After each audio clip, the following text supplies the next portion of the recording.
Ladies and gentlemen, please welcome the Chancellor of the University of California, Berkeley, Robert Bourgeonneau.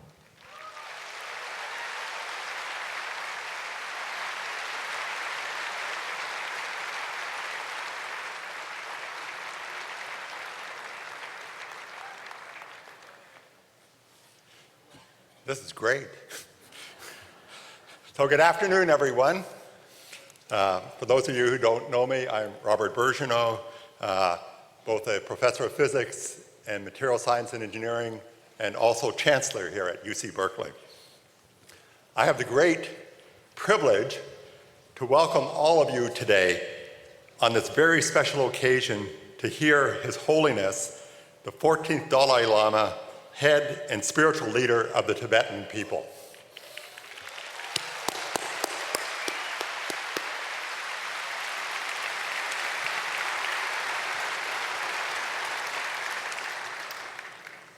His Holiness has twice before visited our campus in 1994 and 1997. His Holiness is here today through the sponsorship of the American Himalayan Foundation and the Richard C. Blum Center for Developing Economies.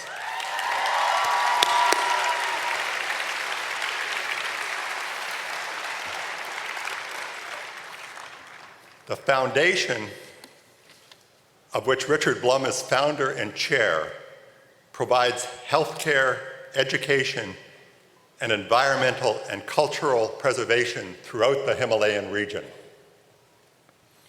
The center, located here on the Berkeley campus, is devoted to research and education for the alleviation of global poverty.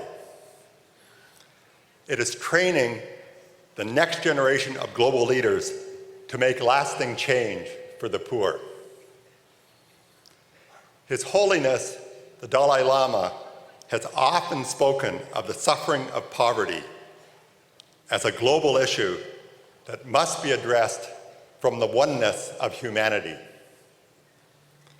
His Holiness's contributions to social justice, human rights, environmental protection, and peace have been recognized across the globe, including with the Nobel Peace Prize.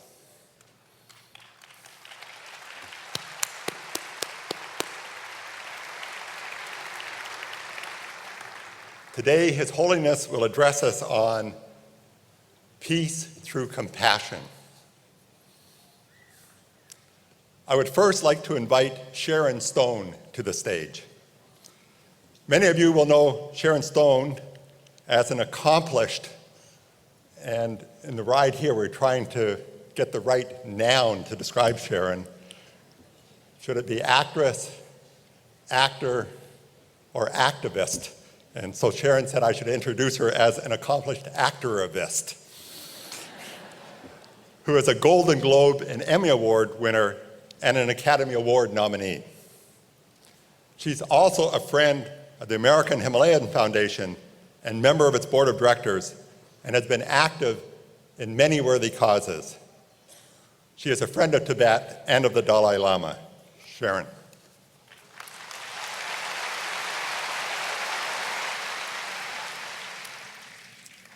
Hey, good afternoon. How are you? I said in the car over that I hoped His Holiness would go, "Hello, Berkeley." So I will. Hello, Berkeley. It's just wonderful to be here in this beautiful open-air theater today on this glorious, glorious day for such a wonderful and great opportunity. Wow. It's a great feeling. And we're here at a time when the world is full of so many different emotions and thoughts and feelings and changing times, changing opinions and assignments of thoughts, feelings, emotions. And when we're told that there is a structure of feelings, emotions, and changing tides, In fact, we're told that we're in a time of scarcity.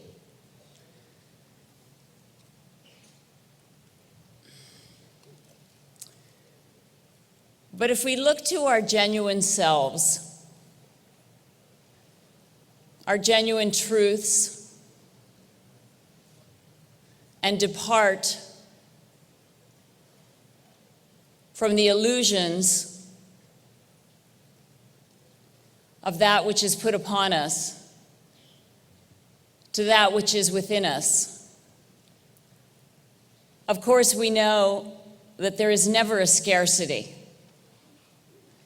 but that there is a wealth of greatness, and that within us there is much. For every one of us has a dream. Every one of us has a destiny. Every one of us has a giant opportunity. It is upon us to follow our destiny and to fulfill that dream. It's our choice with how much integrity we meet that destiny. There's a giant puzzle in the world, and it is ours to take our piece and fulfill that particular piece of the puzzle and glorify the destiny of the universe.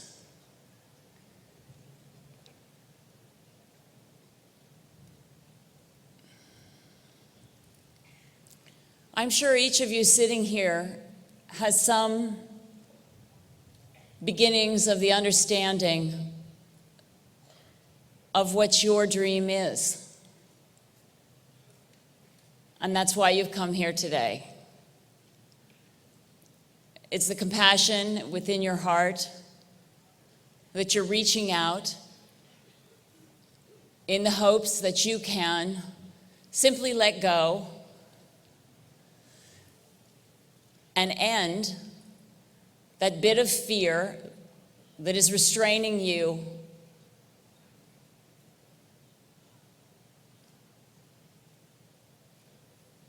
from the power of your generosity and wholeness to fulfill yourself as a world citizen.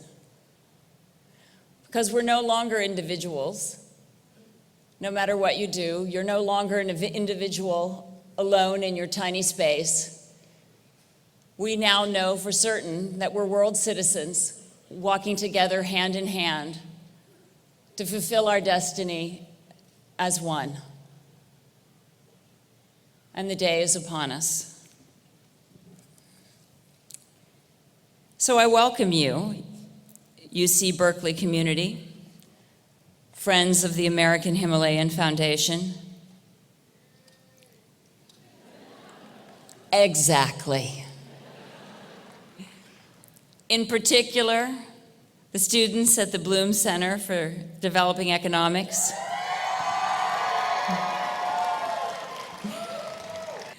And it's a great pleasure to ask Chancellor Bergenau to present something very special to my friend, your Regent, a Berkeley alum, and passionate friend to the Tibetan people, Richard Bloom. And before I go, I have one thing I'd like to say. Go Bears.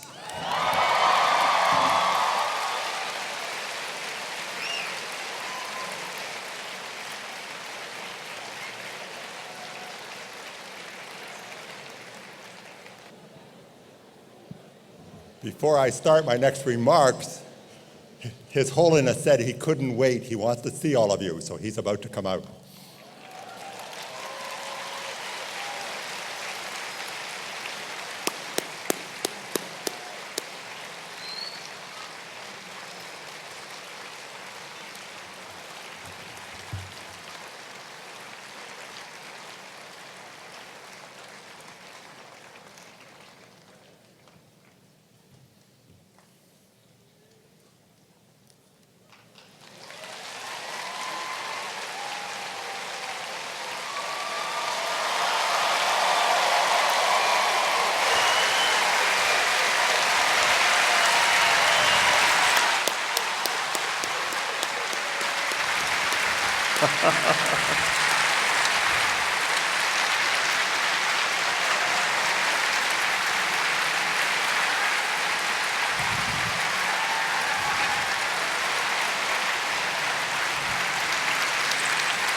Yes.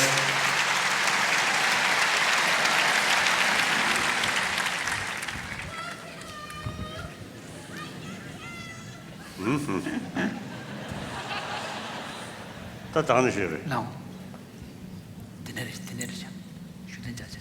그런지 시골에. Não. You already just spoke. Have you already spoken? Okay. 어디 시골에? 말한 걸 프랑스 nation. 그래.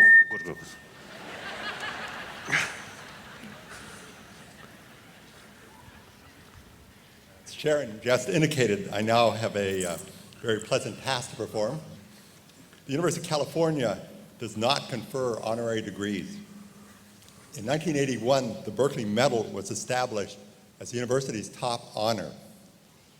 It is bestowed on individuals of exceptionally distinguished achievements whose work and contributions to society illustrate the ideals of the university and contribute to its goals, and whose careers have manifestly benefited the public.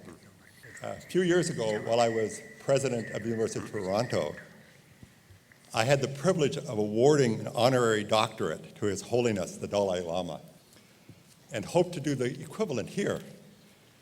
And to my chagrin, discovered that he has already received the Berkeley Medal back in 1994. However, there is a second person here who's also highly deserving of this recognition. And those of you will know just in the last month, I've had the singular privilege of bestowing the Berkeley Medal on both the President of Liberia, President Johnson Sirleaf, a very inspiring woman, and just 2 days ago, at the dedication of the Blum Center, I was able to privileged to present the Berkeley Medal to a person who twice, with one of my worst public Freudian slips ever, referred to as President Gore, and that's because in year 2000,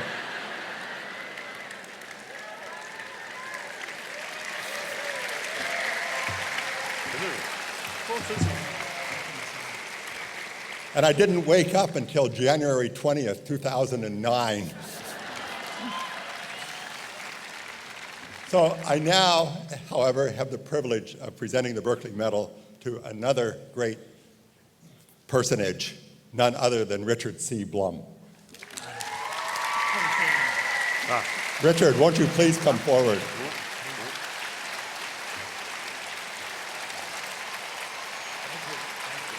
I have to say some nice things about you. Listen carefully.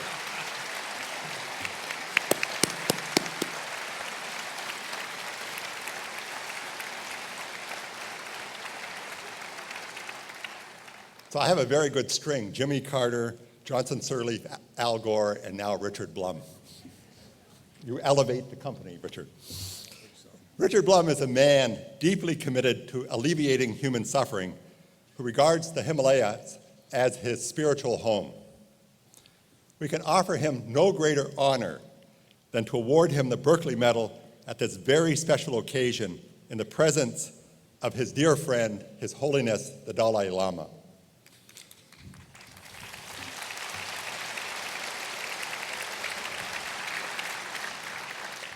Richard Blum has long had philanthropic interests, primarily focused on global poverty and education. 25 years ago, he founded the American Himalaya Foundation, which provides services to 25,000 people every year throughout the Himalayas. Its projects are focused on building schools, training doctors, funding hospitals, taking care of children and elderly, and restoring sacred sites. Richard's support extends to projects in Africa with the Carter Center, the Global Poverty Center at the Brookings Institution, and efforts here in San Francisco, his hometown. Richard's vision for addressing poverty is practical and engaged. He has been the vision and driving force behind the Blum Center for Developing Economies, all the Blum Center participants out there, which in 3 short years has become a remarkable success. His philanthropy has funded the establishment of the center and is now funding a new home on campus for the center in a refurbished naval architecture building. The center has been a resounding success. Over 1,500 students and 50 faculty members have participated in its programs. Students have been sent to 25 countries to participate in fieldwork to alleviate poverty. The minor in global poverty and practice is the fastest growing minor on campus. Richard's vision, generosity, and confidence in what our students and faculty can achieve for the world has already had an indelible effect. Let me quote from one of our students, undoubtedly one of the ones sitting out there. "The Blum Center gave me and countless students the opportunity to gain the knowledge and experience necessary to serve as responsible global citizens. By investing in us, you are developing the next generation of leaders who share your passion for creating a world free of poverty." We are especially proud that Richard is a Berkeley alumnus. I won't give the years, but go Bears. He's currently chair of the UC Board of Regents. He is an exemplar who has passed on Berkeley's tradition of public service to our future generation of students. It's now, therefore,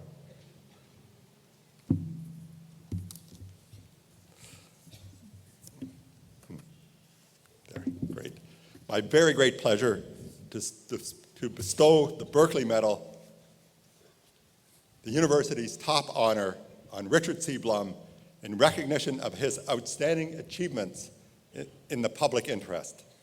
His contributions to society illustrate the public service ideals to which Berkeley aspires. I now invite Richard to step to the podium. Thank you, Dalai.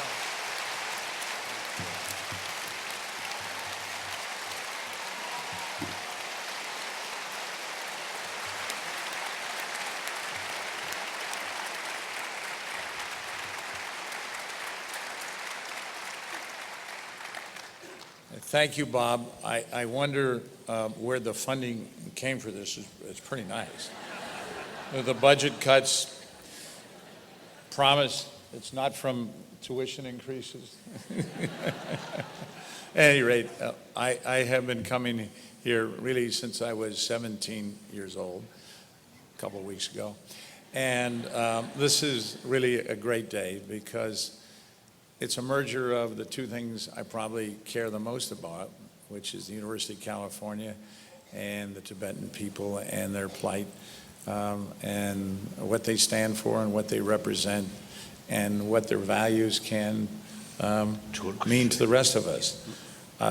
Look, none of this is not done by any one individual, and I want to thank Chancellor Bergeneau for his leadership and his desire to move the center ahead. Without him, it wouldn't have happened. And I'd want to ask Shankar Sastry to please stand. Shankar and Ananya Roy.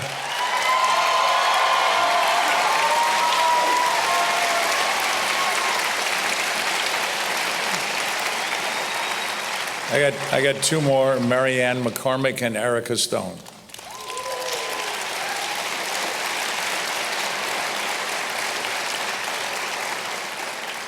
Shankar, while he's running this little school of engineering with 5,000 students, you wouldn't know because he seems to spend endless hours, almost daily, on our center as being the key dean. We have a multidiscipline group of something like 9 deans. And yes, they can work together, and yes, things can move rapidly. This center has greatly exceeded my expectations. And Ananya Roy is, I think so many of you know, and we want actually the Blum Center students a shout out for you and for your leader, Ananya. So.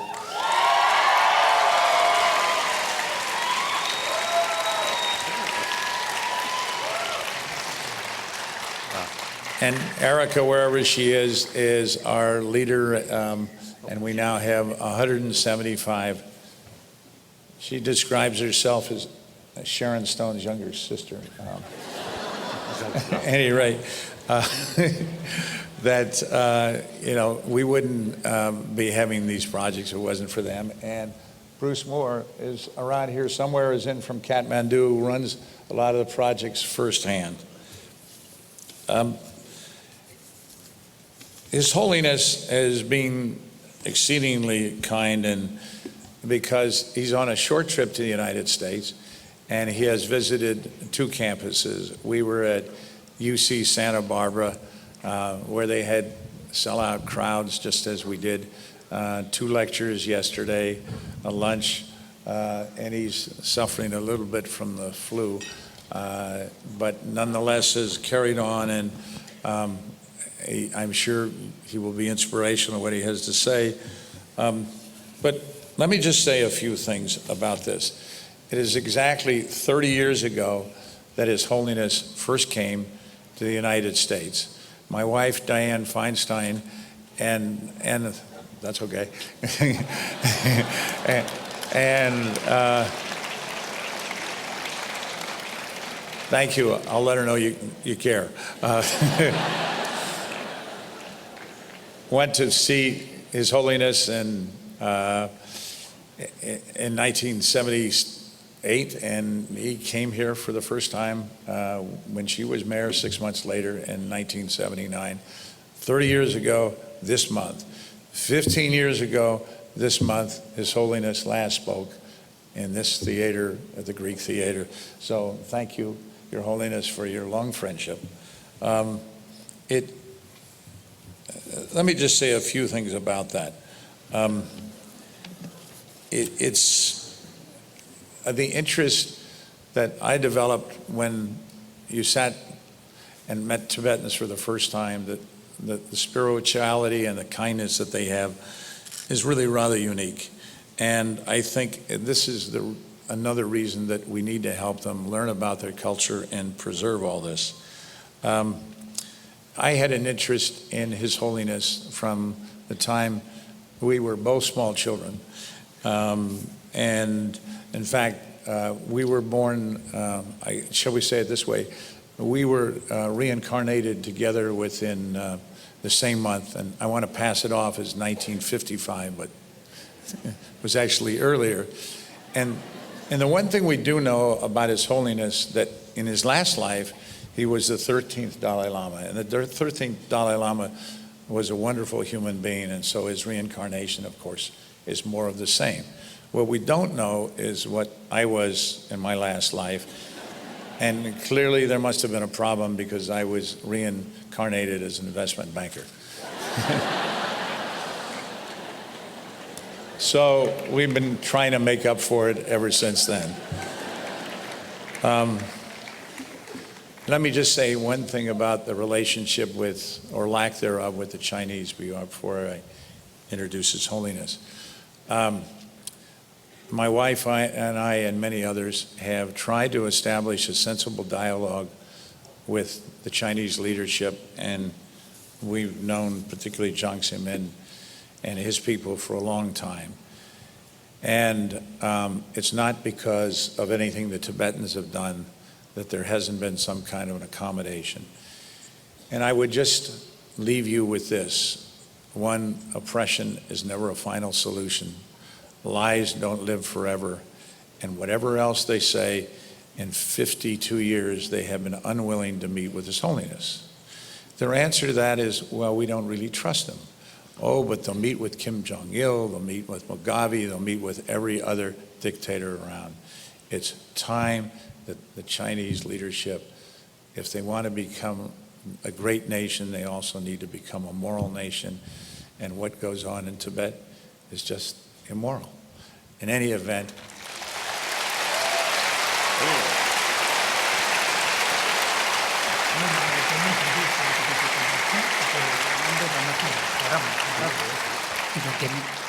One of the great centers of interest in Tibetan studies is here at Berkeley. And so it's an honor to have our leader to speak to us today. So thank you, Your Holiness. Thank you for being here.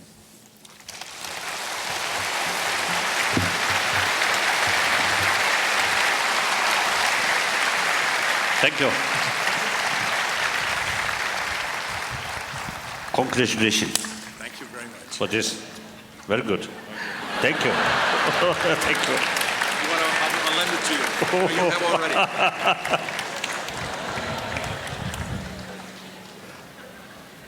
따가라 그래. 다른. Oh. Do you prefer I speak from here or from there? From here. Okay. In the shade, a little bit cold. Okay.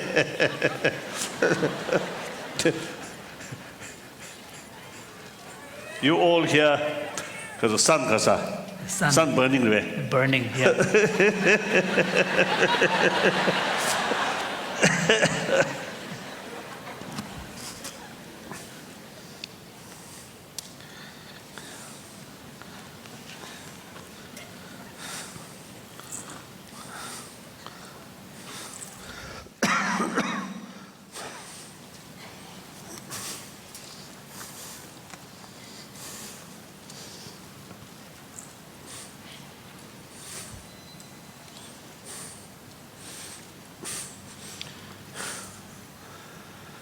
Okay. Now comfortable. Very good. But don't worry, I'm not going to silent meditation here. I will talk.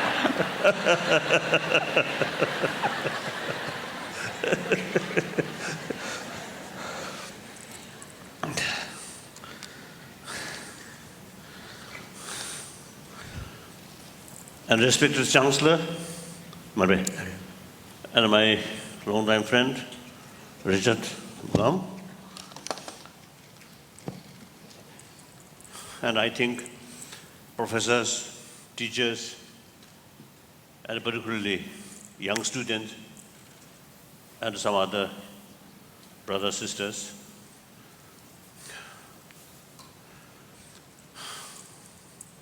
Indeed, I am very, very happy and great honor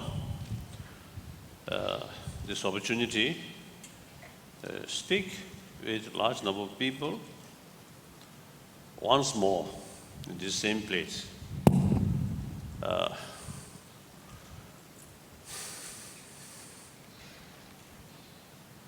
So the place is same, but people, I think many of you, I think new people, and particularly the world, our planet,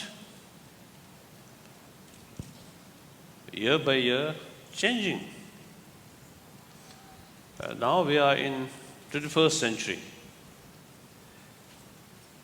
The beginning of this 21st century, not a very happy one. But however, the major portion of this century yet to go. So now, my generation, perhaps including Chancellor and Richard also, our generation belongs to 20th century. Now we ready to say 21st century, eventually goodbye, bye-bye. So now here, young, bright generation, you are the real the people who really belongs this century. Now remaining of this century, whether should be happy one or something troubled one in your head. So therefore, you are the source of hope.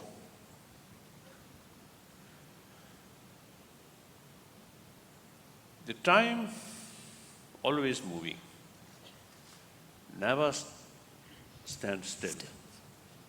In fact, no force stop moving time. So what we can do is,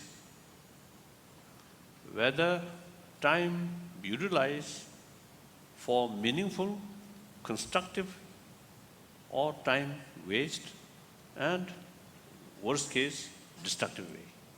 That's up to you, up to us. So now, in order to utilize time meaningful way, constructive way, I think firstly, our action should be realistic action. In order to follow or implement realistic approach, we should know the reality.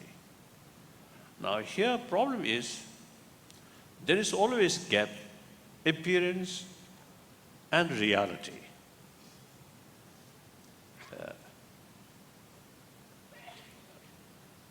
So we need fuller knowledge about the reality.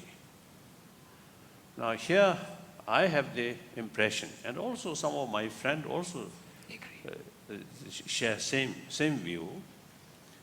The reality, as I mentioned earlier, things are rapidly changing.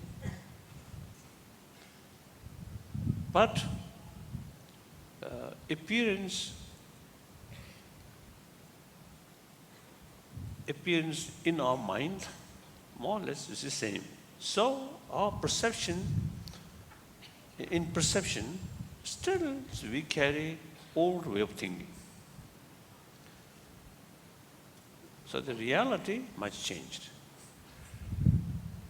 So that causing sometimes confusion, and sometimes taking the unrealistic approach. I think recent sort of event, Iraqi crisis, Afghanistan crisis. From the former president, Mr. Bush, I love him as a human being. Very nice person. Oh, really? It's a very straightforward, and I feel some good quality of human being. Not like great leader or politician. He treated his friend just like another human being. That I love. That's very good. Of course, some of his policy is concerned. In fact, one occasion when I met, I told him, I love you, but some of your decisions, decisive sort of policy, I have some reservation. I told him, so like that. So in any way, I think some of his policy, and also I think due to his advisors' sort of advice, I think very much based on their subject sort of perception, without knowing the reality. So then, you see, things start, certain policies start, then find a lot of unexpected sort of obstacles because lack of fuller knowledge about the reality. So, and even though United States, since our childhood, my childhood, even in Tibet, very far, you see, we always refer America, champion of democracy, liberty, freedom. So, generally speaking, the leadership carrying their sort of policy according to these principles. But sometimes, in spite sincere motivation and a positive goal, but method, not sort of realistic method. So sometimes you see create problem. So therefore, we need fuller sort of awareness, fuller knowledge or understanding about the reality. Now, in order to see the reality is not, say, something, now any event, whether positive or negative, or happy one or unhappy one, any event, and the reality, not just one single sort of event, but much complex, related with many factors. And then also, not only present sort of, or say the complex situation, not only that, but also you see today's event due to past decade or past century, all related. So therefore, we need, in order to know the reality, we need more holistic way to look. That's, I think, very, very important. And with full understanding, things are not that simple. Everything interdependent, interconnected. Then, knowing that, and our approach also more holistic way. That's, I think, very, very important. Now my topic here, peace through compassion. Perhaps some people may get the impression, now talking something religion or holy thing. People may feel, oh, naturally, from suppose a holy person, so these holy the things, Values. the holy values. Values. Oh. So now here, when I say compassion, of course, all major religious tradition is the emphasis, the importance of compassion and loving kindness, and with that, the spirit of forgiveness, tolerance, these things, all major religious tradition, you see, carrying this message, and all major religious tradition teach us these points, these values. But here, when I use compassion, here means more universal value, irrespective whether religious people or non-religious people. Even there are certain things which even animal also appreciate. That kind of sort of universal value. So now, compassion here, some kind of genuine sense of concern for others' well-being. And out of wishing, they also should feel happy.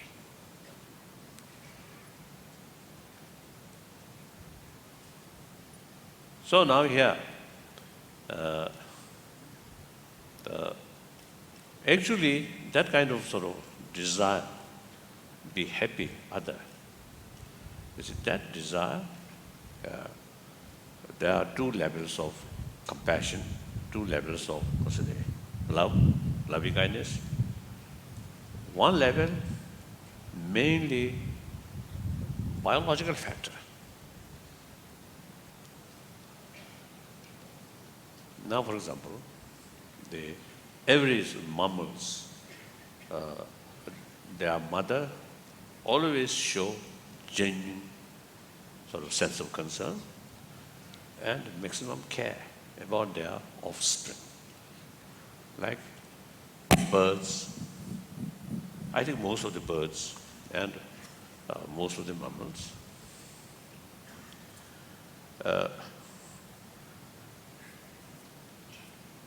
But those certain sort of the species of animals, like turtle, some turtle, I don't know, all turtle, I don't know, some turtle.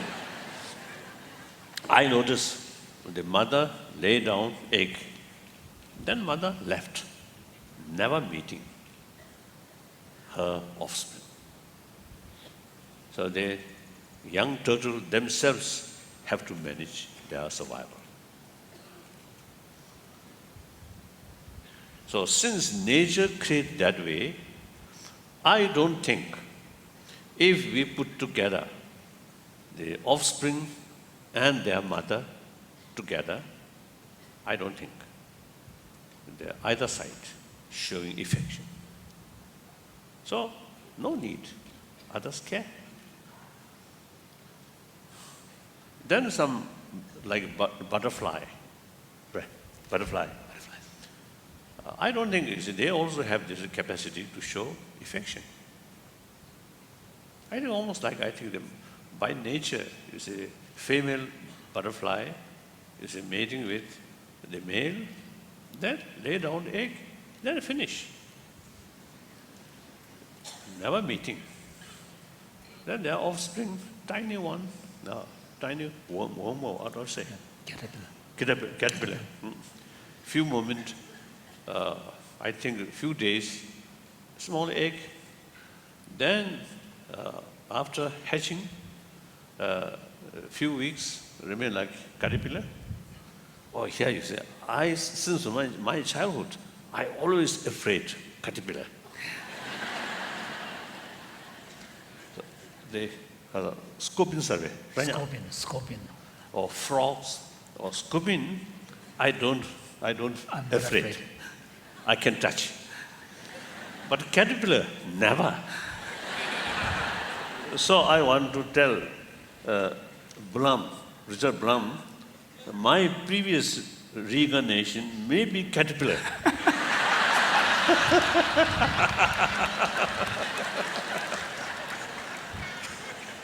So I don't know, really I don't know. You see, that's... So you see, these are the sort of nature way, life Cycle. life cycle.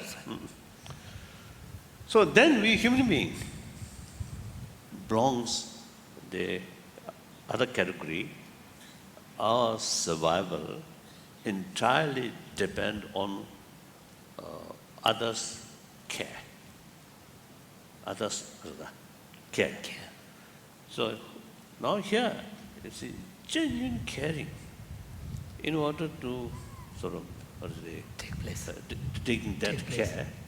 No, emotionally, there must be some emotion which bring that energy. Now one time, my flight, I think Tokyo to America or somewhere, or between Europe or India, I think, now I can't remember. One occasion, I noticed in business class, usually I go in business class, I think first class is too much luxury.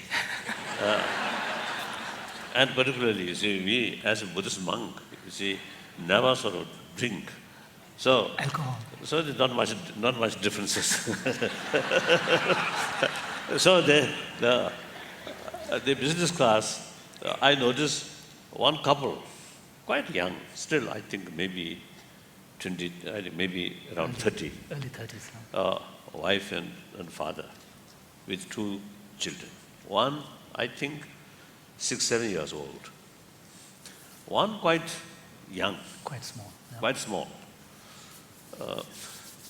Then they what's the On the long long flight. night flight. Long flight. So the afternoon or evening or afternoon, they both taking a parent and both parents is taking care of the two young children. Then eventually, the elder one eventually slept. The young one still sometimes crying, sometimes try to move here to there. And I think 2-3 hours, the father also taking care as mother do. Then after 3-4 hours, father just asleep. No longer any botheration. But the mother, till next morning, whole night, carrying that young child. And then the next morning, the mother's eye become very red and very sort of clear sign, complete exhaustion. Exhausted. Here, this is the indication. Female, mother, have sort of much determination to take care and willingness to sacrifice her own Well-being. Yeah. Well-being. well-being, or like that. So birds also like that. When I was in Lhasa, you see some birds, I think some kind of duck. You see, they springtime, they are young one, you see, come. So usually, without taking care, then some dogs, also some eagles and crow, you see, they are sort of young. So I asked some concerned people, please collect these young one and bring to Nobulinga and kept there. Then eventually they grown up, they will fly. So at that time, I noticed the father although following, they are sort of young ones, Chicks, yeah.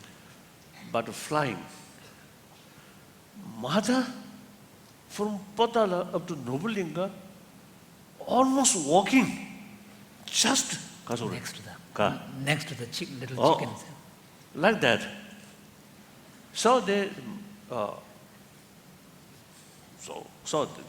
these are the biological factor.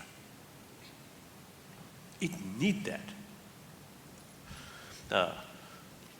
So that level of loving kindness or compassion is biological factor limited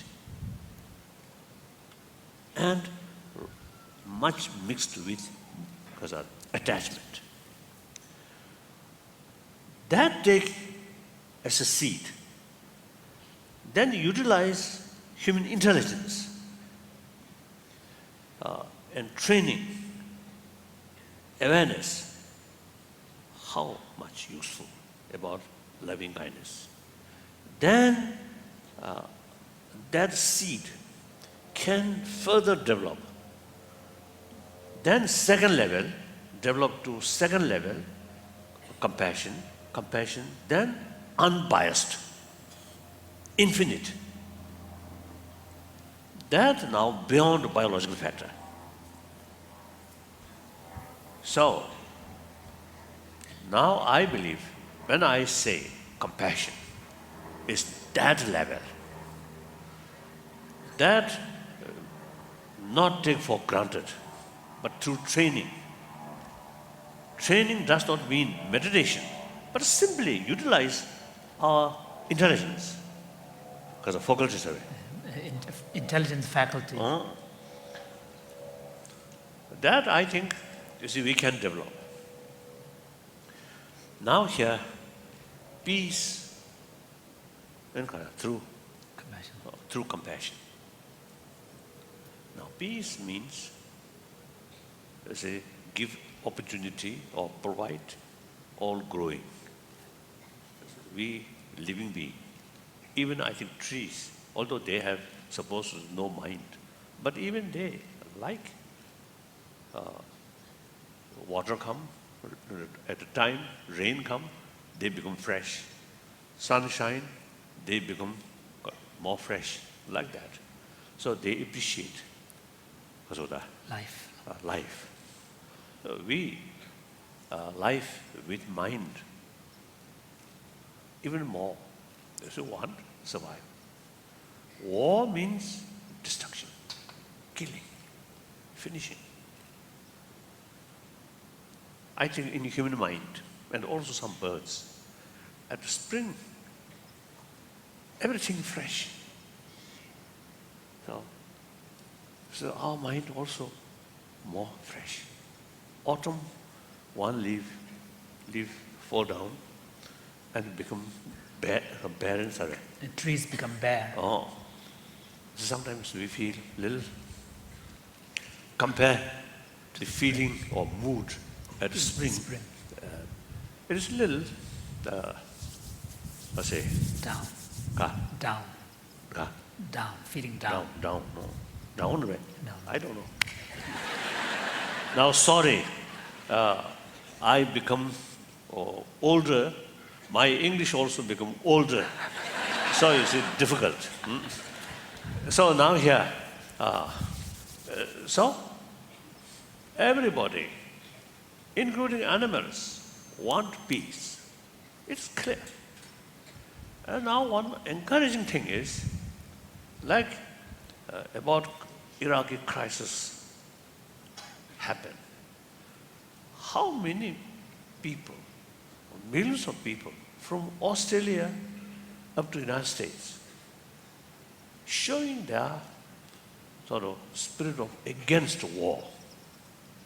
So I think desire for peace is really now very, very strong in American continent, in the European continent, in Japan, Australia, everywhere. So this is, I think, good sign. In 20th century, in early part of 20th century, when nation declare war, then all the citizens of that concerned nation, without any question, proudly join war effort. Now that kind of situation completely changed. So this is a healthy sign. So people's desire for peace is really genuine, very strong. Now the peace not achieved through violence, cannot achieve through prayer. So peace must produce by ourselves. Here, peace does not mean no longer any conflict, no longer any problem. No, not that case. So long human beings remain on this planet, some kind of conflict bound to happen. So the peace means when not just mere absence of problem, but more than that, peace must come out of compassion. And then also, you see, peace means some disagreement, some conflict there. Then the very possible sort of, I would say, open conflict. Then deliberately restrain using violence, then through non-violent way, through peaceful resolution, to seek ways and solving. So that is real meaning of peace or non-violence. So here, now in order to develop that, we need tremendous willpower and also fuller awareness Now here, compassion. Firstly, bring inner peace. Through inner peace, the genuine world peace can achieve. Now that also, firstly, inner peace must develop within one individual, one single person. Then that peace create in the atmosphere of one's own family. Through that way, 10 family, 100 family, 1,000 family, similar sort of full of compassion, full of inner peace. Then, you see, the whole community can be more compassionate as a community, really, truly peaceful community. Within that, some disagreement happen, just like between two husband and wife, or because of the Brothers. among good friends. So try to solve that problem through dialogue, through talk, and with sort of the understanding of mutual respect, sort of mutual interest. That's the way. I think my previous sort of the visit here, I talk external disarmament and also the external disarmament and internal disarmament. I think I talk.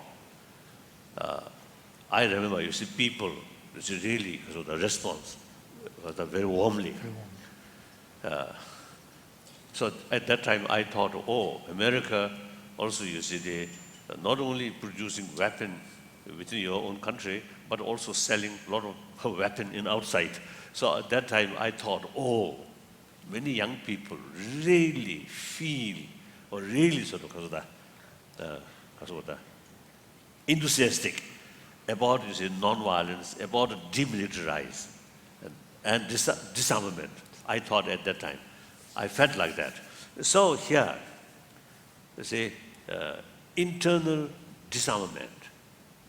We must, because of that, create internal disarmament through promotion of compassion. Yeah.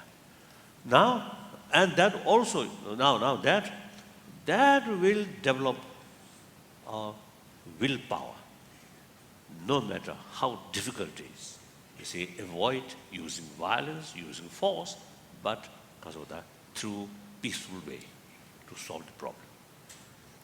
One. And the second, we need, that also, you see, helpful to see the reality more holistic. Because compassionate mind, our mind more balanced, more calm. Then we can see the reality more clearly.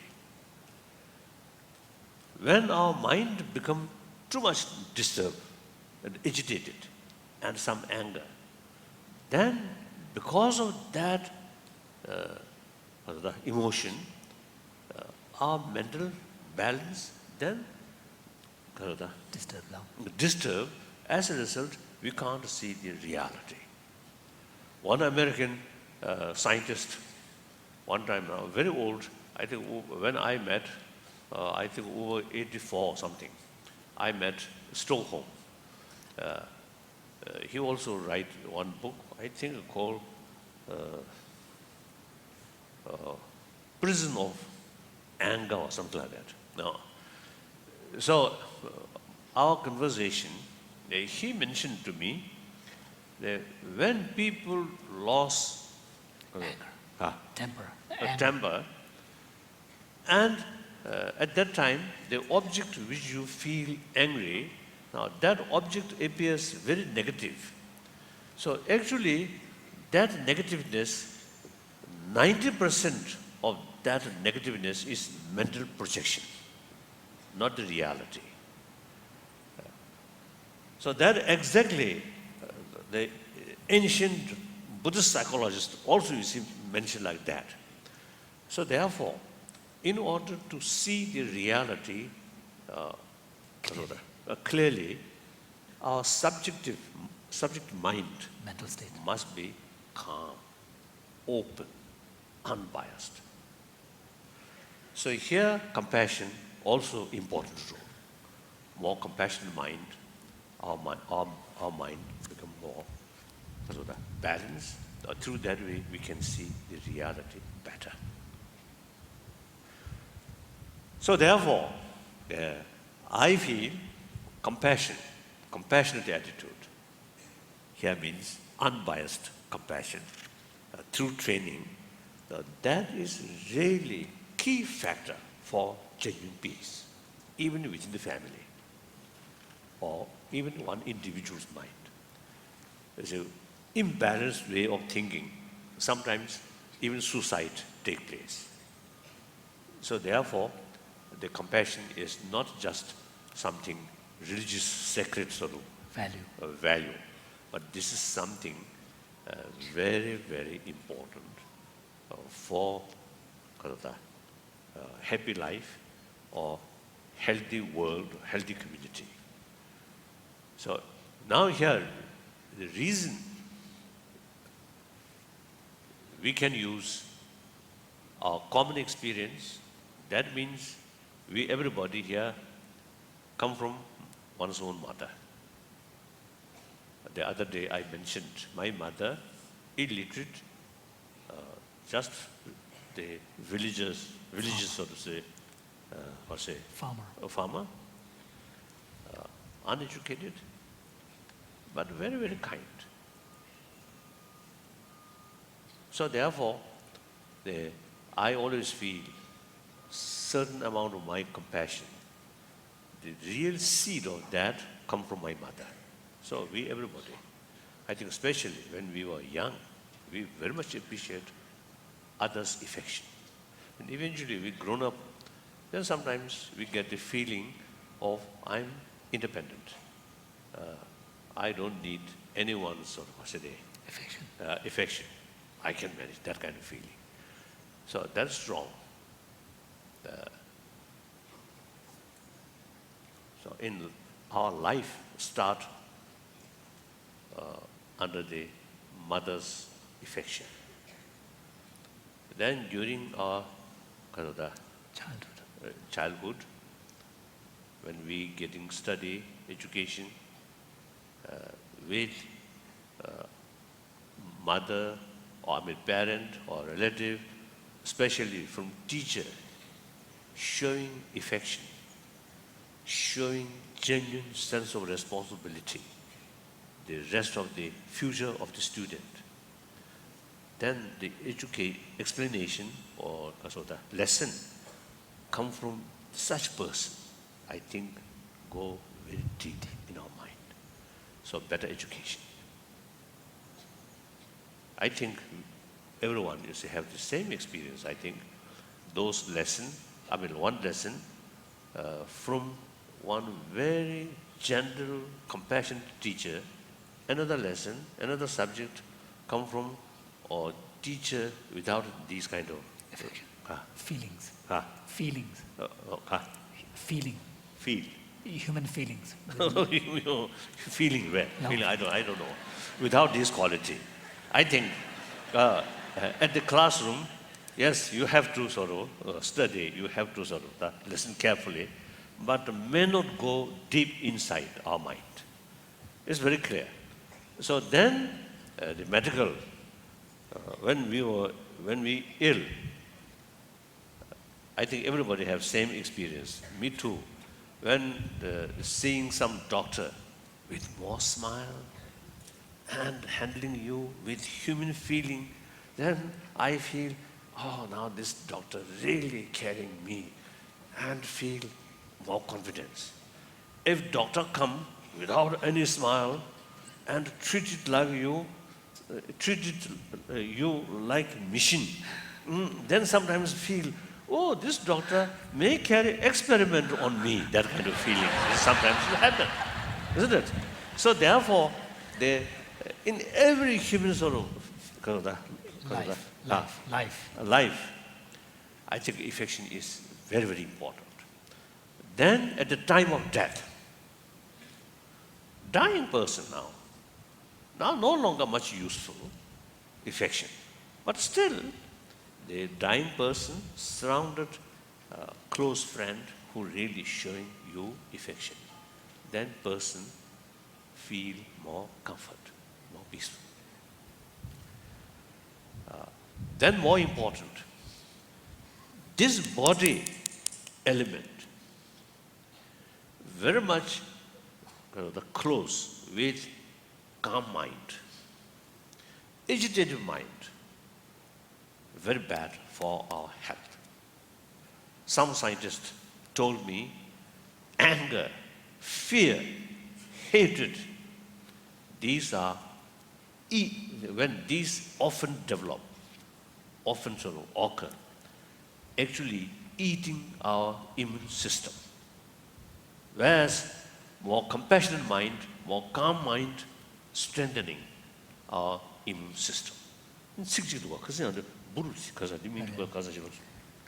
One scientist presented a study that demonstrated how many of these more toxin emotions even have a physical impact on the reducing, I think, a particular substance referred to as telomerase, which is a part of the immune system. So, I can't remember, you see, that name, that word. My translator also not very sure.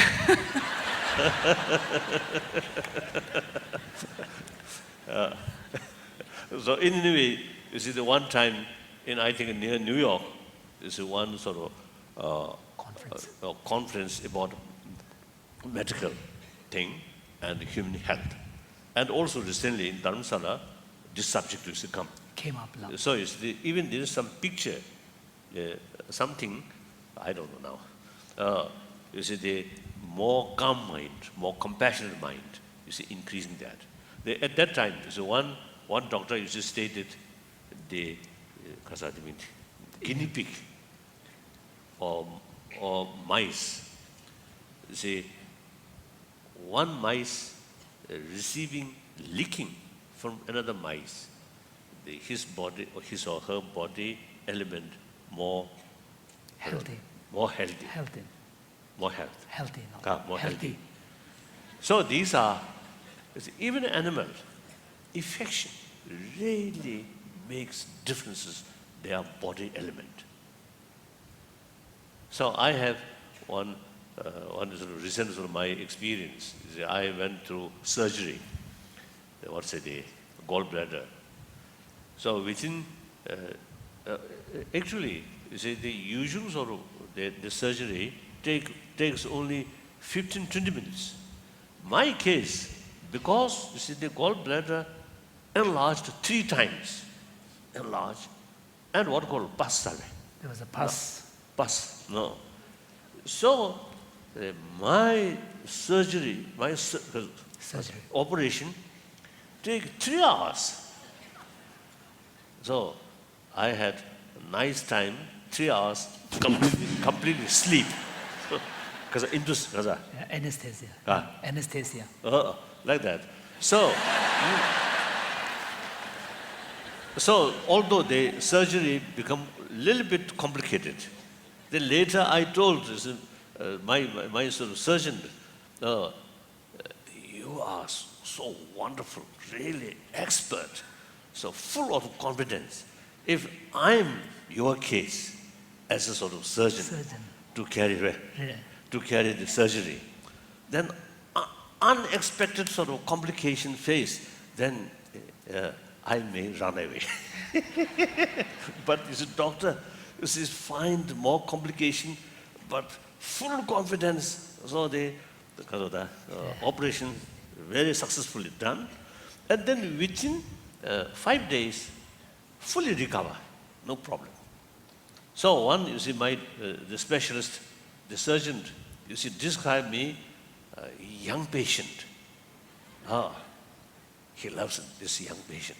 Then I told him, I'm not young. I'm over 73 years old. Then he told me, yes, I know your age, over 73.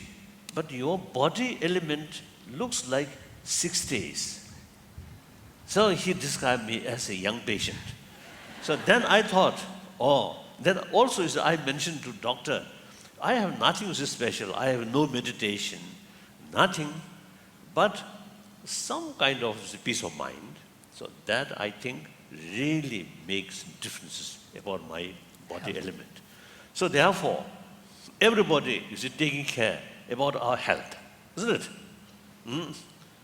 So then, taking care about our inner peace, that's one of the best medication for our good health, without pay much money, isn't it? Sometimes it's a doctor or hospital, more sort of famous hospital, more expensive, isn't it? so like that. One, I think in the West, you see, people loves the best and can say quickest. The quickest. Oh, best and quickest. Then I often you see add cheapest. So you want something best, something Quick. quick. Then behind that, you also you see want more cheap thing. So therefore, the taking care of health, pay more attention about our inner value. That immense benefit. So these are the reasons to get sort of conviction, peace of mind, compassionate mind is something really good for me and for my family, for my community. And through that way, entire 6 billion human beings. So our long-term goal should be whole 6 billion human beings or entire humanity should be a more compassionate humanity. Then a lot of man-made problem then disappear. That's very, very important. So that I want to tell you, I want to share with you. And if you want to know further, then ask some of the medical scientists. Of course, not all medical scientists, but some medical scientists who really, you see, look more wider way, they have this sort of knowledge and may advise you. So, as far as education is concerned, now really highly developed. As far as the technology, now something we are lacking, that is our inner peaceful quality, compassionate quality. Now please pay more attention about inner values. Then your life will become more meaningful, more peaceful, more happier one. That I want to tell you. So that's about my talk. So if you agree, then think more, read more, and discuss among yourself, more discussion. Then you get more sort of conviction. And then enthusiasm will develop.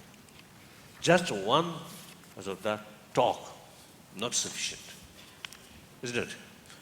And then those people who haven't much sort of interest, these points, then not necessary. After this sort of talk finish, then forget it, no problem. Okay.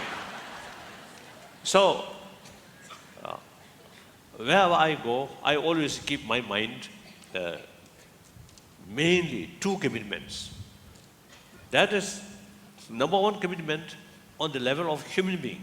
I'm one of the 6 billion human beings. Nothing special. So each of us have some moral responsibility to think well-being of the 6 billion human beings, because we are part of that. The individual's future much depends on the rest of the 6 billion human beings' well-being. So therefore, from selfish viewpoint also, you see, we have to take care the rest of the world. And particularly this moment, new reality, because of population and also some other reasons, much interconnected.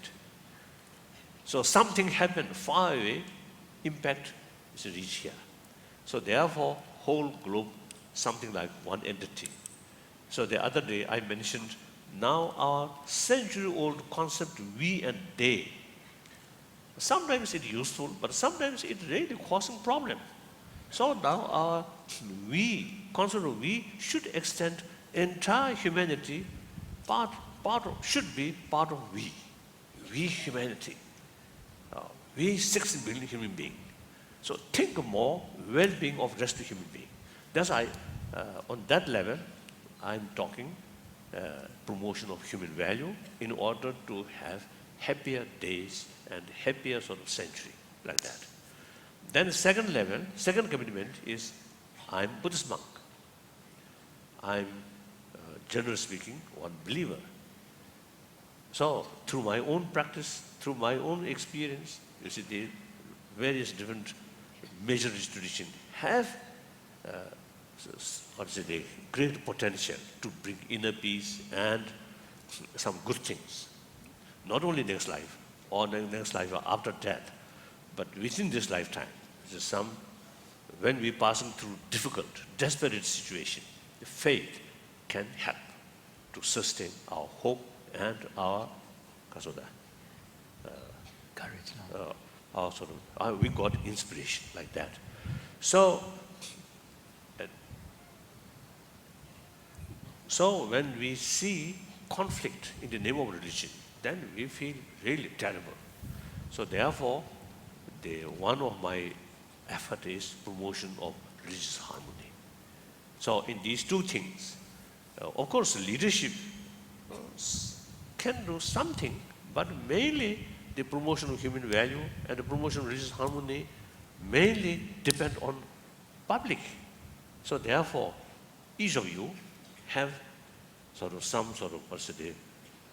opportunity to make a contribution, better human society, happier human society, more compassionate human society, through improvement within your own family, within your own community, individuals, like that.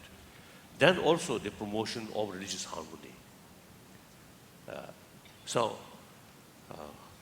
I very much feel honored to share with you. So keep in your mind. That's all. Thank you. Now some questions. Yes. Okay. Some questions. Please sit down. Some questions. 3 questions. Yes. Yeah. The internet has allowed for communication all over the world, yet why is it that one feels more and more isolated? People can't seem to connect with one another on a deeper and more profound level. I have not much experience about that. Internet. Right. The internet I have no experience with internet, surfing the internet. So some people say like that. You see, from distance, some communication, but without meeting face to face. So sometimes you see it affects feeling of, because of the human feeling contact becoming less and less. So I don't know. So you should think more. If you really feel something, this is something lacking, then what is the best way is to counter that? You should do. I don't know. Next question. What is the most sensible way to stop nuclear proliferation, and the spread of other dangerous weapons? Yes, that my previous visit here also, as I mentioned. Now we should have very clear sort of vision that whole world demilitarized, and that not come through prayer, not come through just a statement, but step by step. So one way, firstly, stop the nuclear weapon, and then other biological weapons or some of these sort of awful destructive weapons should sort of stop, and And then also, I think as the first step, selling armament to other people. Now recently, some news sort of appears. There in Mexico, a lot of people, you see, some area, you see a lot of people, you see, murdered, killing, but most weapons, you see, come from the United States. So these, you see, they're selling weapons. At one time, some Nobel laureate, you see, carrying some, start some initiative. You see, there's some restriction, selling arms. Arms trade. Arms trade. So these are, I think, the positive step. So that, I think, we should, because of that, we should continue. Then, another thing, while we're talking disarm, we must sort of promote the spirit of dialogue. Because, you see, the problem there, using force is supposed to solve a problem. So we must show the realistic human way of approach about conflict. That's a dialogue with full respect, full understanding about others' interest, and respect others as a human brothers, sisters. There's no point to neglect or to disregard the other's interest. If you simply concern one's own victory, our victory, their defeat, won't work.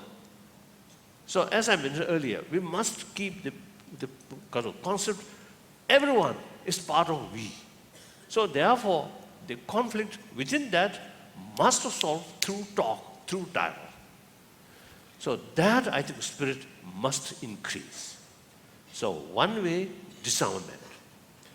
One way, promote the meaningful solution about our conflict. That is very important. And particularly, I feel,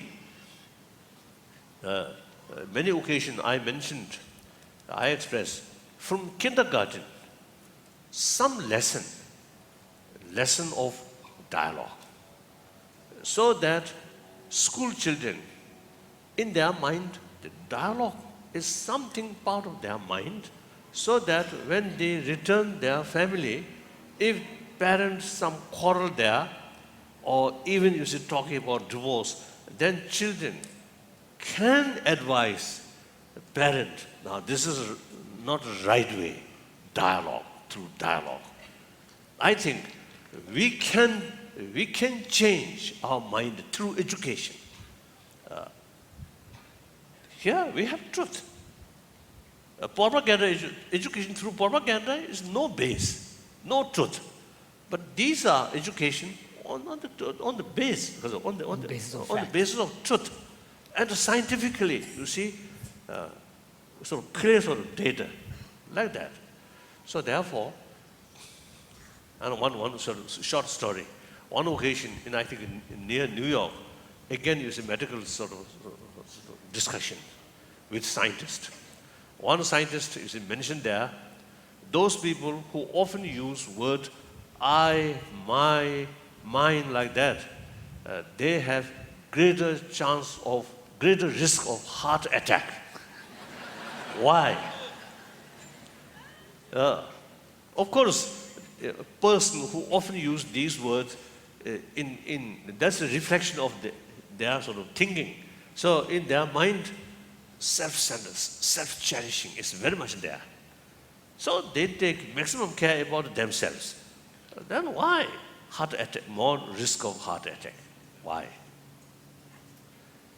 Here, I feel, my conclusion is, more self-centered attitude, then our mind become more narrow. So more narrow and short-sighted sort of the view, even small, tiny problem appears unbearable. If our mind not only think just oneself, but think the rest of the human being or the larger community, then even if it's a serious problem for oneself, not that much significance. Yes, there are thousands of billions of human beings, you see, facing similar sort of problems. Then one's own problem is nothing special. So that, I think, really makes differences. So that's one story. So therefore, please don't think oneself as a world center. Center of the Actually, it is a world center, of course. But too much thinking oneself, I, then you may develop more health problem. So think more about well-being of other, then your health becoming more better, isn't it? That's my medicine.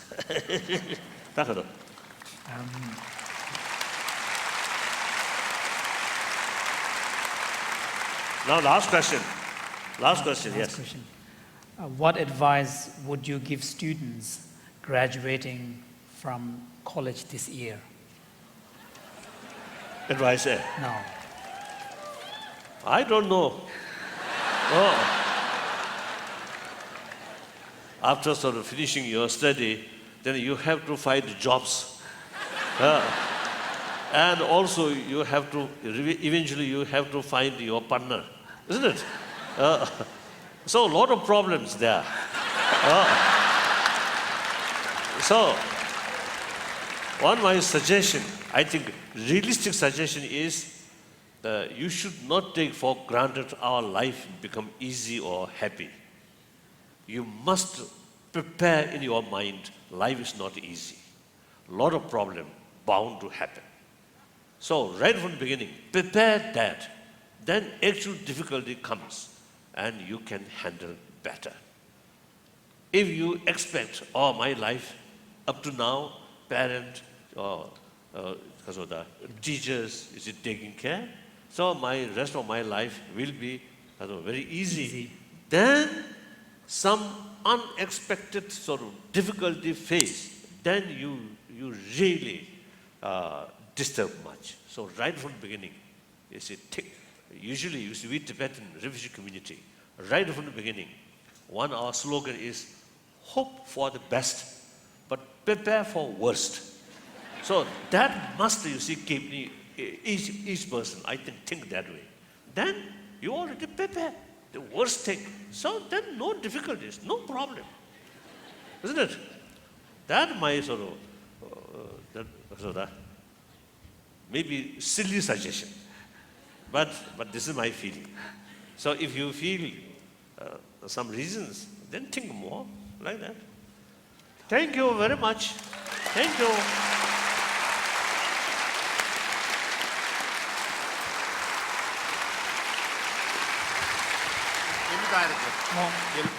Could everybody please stay standing while we play the Tibetan national anthem?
Thank you. Thank you.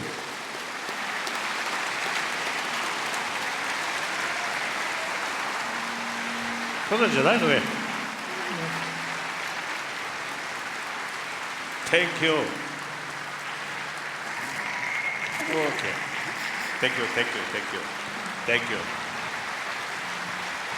쉬고 저는 What scout, scout.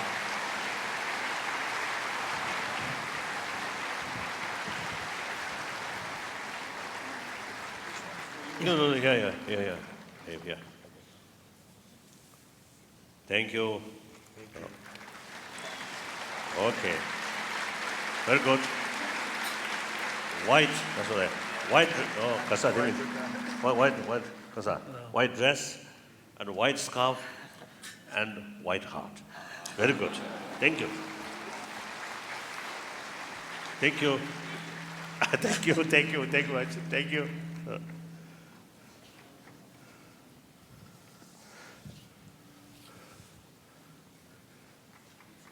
Thank you. Thank you. Tadi, dia semua kota. Thank you. Thank you.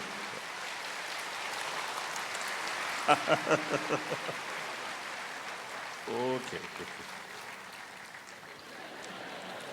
Thank you. Thank you. We got double one. This one's for you. Maybe this one's for you too. This is okay. Right. Thank you.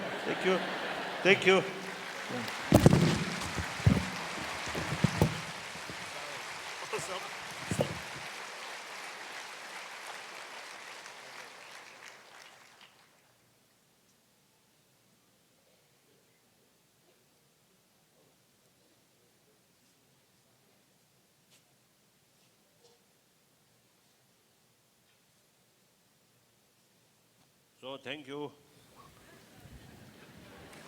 Thank you.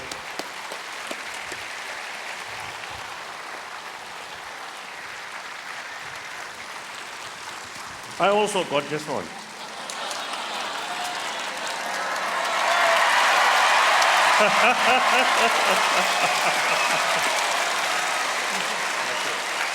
Thank